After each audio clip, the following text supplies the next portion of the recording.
Yeah, sure. And it's a good time to do it now because the bill is finally out.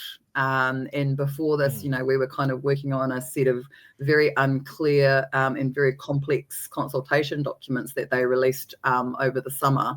But now the bill has finally been released, which just happened on Monday, after the Waitangi Tribunal told them that it would be a breach of Te Tiriti if they did that, and they ignored them and did it anyway.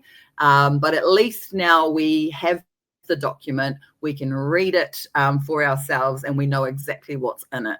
So I'll give you a very sort of quick rundown about what's in it, why it's concerning, and why it's extremely dangerous to be giving David Seymour all of the powers that he will soon get under this act once it's passed.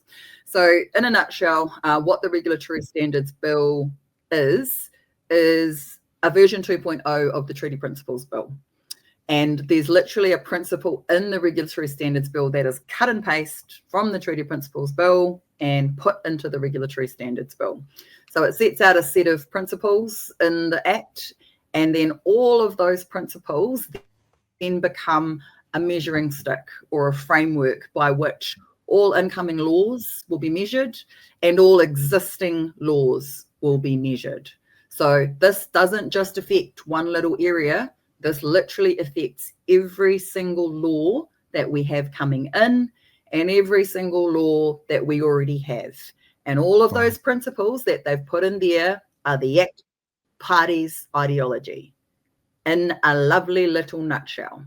So in terms of the effects that this will have, not just on Māori, this is, Professor Jonathan Boston called it the everything bill because it covers everything. And if they get this in place, it will affect all of us in a massive way. And most people will not understand that until it's too late. And until we're 5 years in and they'll be like, why is this all happening? How did they do this? How did they manage to change all of the laws? This is how. So this is literally giving the keys to the kingdom to David Seymour and to the ACT Party. That is why we filed our urgent Waitangi Tribunal claim. It's why we had 9 witnesses, including 4 professors, give evidence on this bill and say why it's a regulatory constitution, not just a normal piece of legislation like they're trying to sell it as. And it will cause a fundamental constitutional shift in this country. That's not me saying that. That's Professor Andrew Geddes from Otago University saying that. And for us, this was about exposing all of that so that the public can understand what this really is. The Waitangi Tribunal made a finding that they had breached Te Tiriti in the consultation process because they didn't tell anybody what the true nature of this bill was. They didn't undertake any consultation with Māori, even though they must consult, and you must have this conversation with Māori because of the constitutional impacts that this bill will have, and he just ignored them. He literally scribbled out in the minister's own handwriting, he scribbled out the people that they were telling him to go and consult with.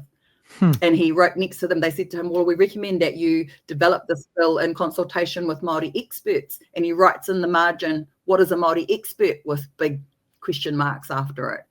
So this is very much part of the same policy platform. It's part of the same rhetoric. It's part of the same big plan, but this is a big chunk of it. And if they get this in place, the power that it will give to David Seymour and to the ACT Party is dangerous. And I said that in the hearing, and I'm saying it again. It is dangerous.